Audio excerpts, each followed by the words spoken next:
नमस्कार, मैं श्रेया दुबे और आप देख रहे हैं समाचार 24+। आज हमारे स्टूडियो में एंड इनोवा की फाउंडर सुष्मिता मैम हमारे साथ है। वो एक बहुत बेहतरीन राइटर और बहुत बड़ी ऑथर है। तो चलिए क्या कुछ है उनके 26 नवंबर वाले इवेंट के बारे में जानते हैं उनसे। मैम, जहाँ तक पता है मुझे कि आप एक बहुत बड़ी ऑथर है एंड आपने बहुत सारे बुक्स लिखे हैं एंड प्रोफेशनली आप राइटर भी है। तो आप मतलब पहले के क्वेश्चंस मेरा यही रहेगा कि कौन सी बुक्स आपने लिखे हैं एंड इंटरेस्ट अपना बता दीजिए। मैं बेसिकली एक फिक्शनल ऑथर हूँ एंड मैंने अपनी राइटिंग जर्नी 2020 में स्टार्ट किया था। मेरा फर्स्ट नोवेल है टू दैट्स वो। मैं बेसिकली इंग्लिश में लिखती हूँ, सारे रोमांटिक जॉनर में है। तो बाय फार मैंने 5 नोवेल लिखे हैं एंड वर्ल्ड रिकॉर्ड होल्डर हूँ international book of world record and बस वही है। देखो मुझे पता नहीं था कि राइटिंग से स्टार्ट होकर यहाँ तक लैंड करेगा। So that's very much ma'am, जहाँ तक हमने सुना है and Innova is very famous, तो उसके साथ जुड़ना कैसे हुआ? मतलब इसके बारे में हमारे दर्शकों को कुछ बताइए। एंड इनोवा मैंने एस्टैब्लिश किया था इन द ईयर 2021 14 को। बस as a content writing agency जहाँ पे हम सारे स्टार्टअप बिजनेसेस को या फिर कोई भी इंडिविजुअल पब्लिक फिगर का पोस्ट राइटिंग सर्विस प्रोवाइड करते थे एंड वहाँ से देन देखते as the time goes हमने बहुत सारे verticals add किए हैं इसमें like branding businesses for every business whether it is startup or an established or an individual public figure।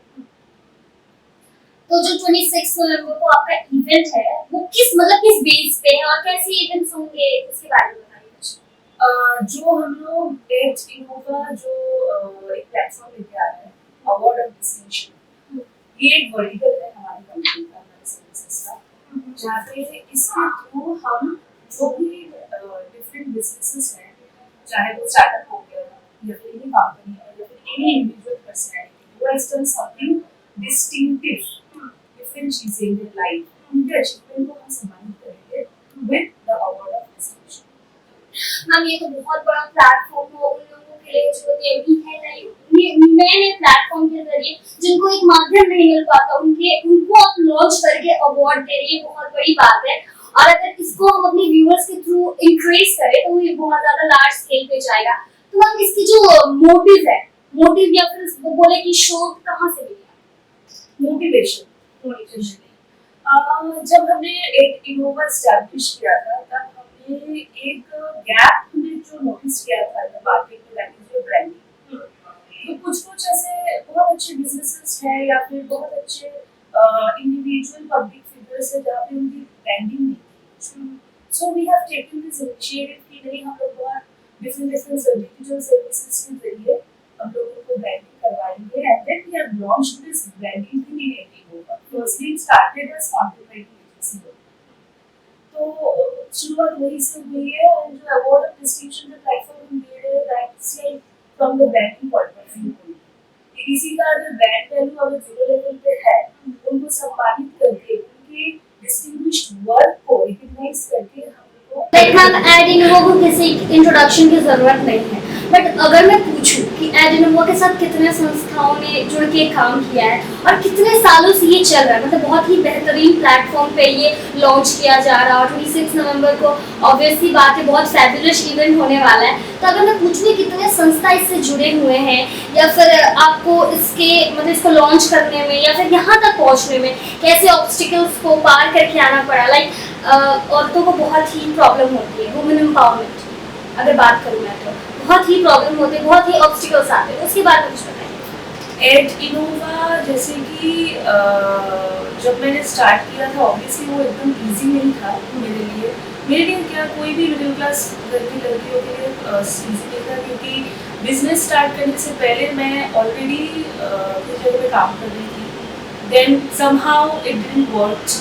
मैं 3 months जॉबलेस थी at that time. It was March 2021। तो उस टाइम पे second wave of Covid hit किया था। 3 महीने rejection from all the companies. तो कहीं ना कहीं पे वो मेरा कॉन्फिडेंस लेवल बहुत ज़्यादा लो हो गया था, because I know that I am efficient enough. तो इसलिए मुझे मतलब उस टाइम पे मैंने एक डिसीजन लिया है कि आइदर यू डू इट और नो। तब मैंने एक इनिशिएटिव लेके एडिनोवा को लॉन्च किया है। मुझे कोई अंदाज़ा नहीं था कि हम लोग वहाँ से स्टार्ट करके यहाँ तक पहुँचेंगे, but you know it came, मतलब वो हो गया। तो ये फैमिली की बहुत ज़्यादा सपोर्ट है। अगर फैमिली की सपोर्ट नहीं होती तो शायद यहाँ तक मैं पहुँच भी नहीं पाती। मैम लाइक आपने बोला एज वी नो कि आप मतलब बहुत बड़ी राइटर हैं एंड आपने बहुत सारे बुक्स भी लिखे हैं, तो मतलब राइटिंग करियर को छोड़ के इसमें एक टर्निंग पॉइंट हो जाता है, क्योंकि अगर हम किसी काम को बहुत शिद्दत से करते हैं तो उसको छोड़ के फिर हम दूसरे प्लेटफॉर्म पे या फिर दूसरी तरफ जाते हैं तो थोड़ी सी प्रॉब्लम हो जाती है। तो उसको मतलब आपने कैसे टैकल किया? क्योंकि राइटिंग, मैं सोचती हूँ कि राइटिंग वही कर सकता है जो बहुत फिजिकली मेंटली बहुत पीस ढूंढता होगा, तो उसको छोड़ के आप एकदम टर्न कर लिया इस पे, ऐसे कैसे? राइटिंग को मैंने छोड़ा नहीं है। मैंने अपना लास्ट बुक मैंने आई थिंक 2 महीने पहले लॉन्च किया है। तो वहाँ पे जैसे कि मैंने 26 यंग ऑथर्स को लॉन्च किया है उस बुक में, न्यू फाउंड अमेजिंग एडवेंचर। तो उसमें मैंने 26 यंग स्टूडेंट ऑथर्स को लॉन्च किया है। उन्होंने 26 स्टोरीज लिखे हैं, मैंने एडिट किया है। तो ऐसे नहीं, राइटिंग का वो मैंने छोड़ा नहीं है। अभी भी next year by 2024 I think first half of 2024 मेरा और एक नॉवेल आने वाला है। तो राइटिंग को क्या है, मैं कंटिन्यूअस रख रही हूँ। एज अ प्रोफेशनल राइटर शायद मैं अभी उतना ज़्यादा नहीं लिख पाती हूँ जैसे पहले लिख पाती थी, but I have a team of writers जो हमारी मतलब हेल्प करते हैं, हमारे क्लाइंट्स का काम करते हैं, हमारे काम करते हैं। तो ये सब ग्रेटफुल टू एवरीवन। ओके, अगर मैं बात करूँ तो हमारे 26 नवंबर को जो इवेंट आने वाला है उसके गेस्ट के बारे में अगर हम व्यूअर्स को जानना चाहेंगे तो कैसे बताएंगे? तो गेस्ट कौन होंगे और आपने इस गेस्ट को क्यों चुना? 26 नवंबर के इवेंट में जो हमारे चीफ गेस्ट आ रहे हैं, he is very renowned legendary sports personality है फ्रॉम हॉकी। सो वो जैसे कि फील्ड हॉकी प्लेयर रह चुके हैं and he used to be the coach of India men's and women's national field hockey team. His name is Meet Ranjan Negi, and Chak De India movie भी उनके life को, मतलब Chak De India movie was inspired by his life. तो उनको हमने इसलिए choose किया। हमारा कभी ऐसा कोई मोटिव नहीं था कि हम स्पोर्ट्स बैकग्राउंड से किसी को चूज़ करें या फिर एंटरटेनमेंट बैकग्राउंड से, but the thing is that उनको कुछ अलग लगा कि नहीं, something different we can create with him.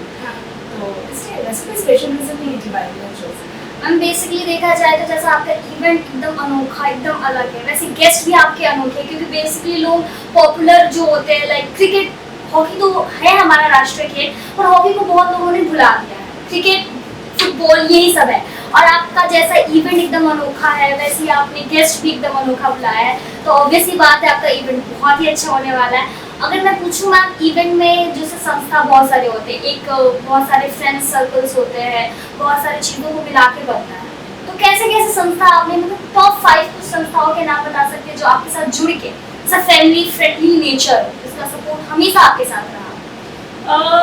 हम लोग जैसे कि बाई फार 2021 से लेके अब तक I think more than 2000 businesses को हम अपने सर्विसेज दे चुके हैं through the services of 8 event. तो आप बता सकते हैं कि चाहे वो किसी भी इंडस्ट्री का हो, रियल एस्टेट का हो, हेल्थ केयर के हो या फिर एंटरटेनमेंट बैकग्राउंड के हो, तो हम लोग बहुत बड़े बड़े ऑर्गेनाइजेशन से जुड़े हुए हैं। एंड इस इवेंट के लिए भी बहुत सारे ऐसे जो ऑर्गेनाइजेशंस, डॉक्टर्स हो गया, हॉस्पिटल हो गए, सिंगर हो गया या फिर एनी एंटरप्रेन्योर हो गया, तो सारे लोग जुड़े हुए हैं हमारे साथ इसमें। एंड हम लोग जिनको फेलिसिटेट कर रहे हैं, दैट्स यूनिक। चाहे कोई भी बिजनेस हो गया, बैंड हो गया या फिर पब्लिक फिगर। ओके, अगर स्टार्टअप करना है तो मैम के साथ अगर करें बेहतरीन तरीके से होगा। तो 26 नवंबर का जो आपका इवेंट है वो बहुत अच्छा होगा मैम, तो उसका कुछ मोटिव या फिर मोटो बोल सकते हैं कि अगर कोई मोटिव और मोटो है तो उसके बारे में?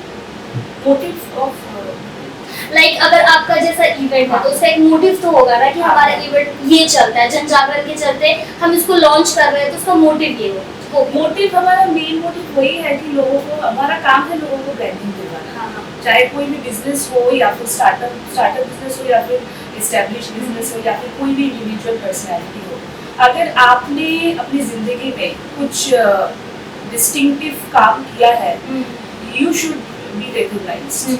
आपके अचीवमेंट को वो रिकग्निशन मिलना चाहिए। अब खुद तो कोई रिकग्निशन नहीं दे सकता है, तो इसलिए हमने ये प्लेटफॉर्म लॉन्च किया ताकि हम सारी डिस्टिंक्टिव पर्सनैलिटी हो, बिजनेस हो, ब्रांड हो, उनको हम रिकग्नाइज कर सकें, उनको सम्मान कर सकें एंड उनकी ब्रांडिंग करवा सकें, so that people come to know that yes this particular individual personality also exists with this achievement, this is milestone in their life. So वही है। मैम जैसे वुमेन एम्पावरमेंट, जैसे वुमेन्स को लोग ज़्यादा बढ़ती हुई नहीं देखते हैं। To be very honest ma'am, आज के भी यही सच्चाई है और ऐसे हो के आप वुमेन एंटरप्रेन्योर का एक एग्जाम्पल है, तो आपकी संस्था के साथ वुमेन्स का भी बहुत जुड़ाव हुआ होगा, बहुत सारे वुमेन्स भी होंगी। हमारे साथ जितने भी लोग काम करते हैं, specially the writers, they are all females and हाँ, लोग तो जुड़े हुए हैं, होंगे है, मेल फीमेल सारी है। बट हाँ, मैं वही करूँगी कि मैं जो फीमेल एम्प्लॉइज है, जो लोग आते हैं कंपनी में, उनको ज़्यादातर मतलब we obviously look for someone who is like, you know, who wants to create something, wants to do something and join us. So yes, we obviously on board. As you said, जैसे सबका एक life का role model होता है, ठीक है, किसी के पैरेंट्स होते हैं, किसी का कोई स्पेसिफिक पर्सन होता है, तो मैम अगर मैं पूछूँ हमारे व्यूअर्स के लिए कि आपका रोल मॉडल कौन है? मेरे रोल मॉडल मेरे फादर थे, इज नो मोर। तो बिजनेस करने का वो जो एक जज्बा आया था, बाई सिंह थिंग होगी, मैं उनको, we have lost our father when I was just 11-12 years old, बहुत साल पहले की बात है, 2005 की बात है। लेकिन कहीं ना कहीं पे वो एक चीज़ रहती है ना दिल में कि I was very small at the time, लेकिन हाँ समझ तो होती है। तो वही चीज़ थी, इसलिए मैंने पढ़ाई भी कॉमर्स में पढ़ी है, मैंने MBA भी किया है फाइनेंस एंड HR में। तो कहीं ना कहीं पे वो बिजनेस ही था मेरा एंड गोल, और फादर इज ऑब्वियसली एक वुमेन एम्पावरमेंट का एग्जाम्पल है। ऐसी ही संस्था को बढ़ावा देने का हमें जरूरत है। ऐसी तमाम खबरों के लिए बने रहिए। धन्यवाद।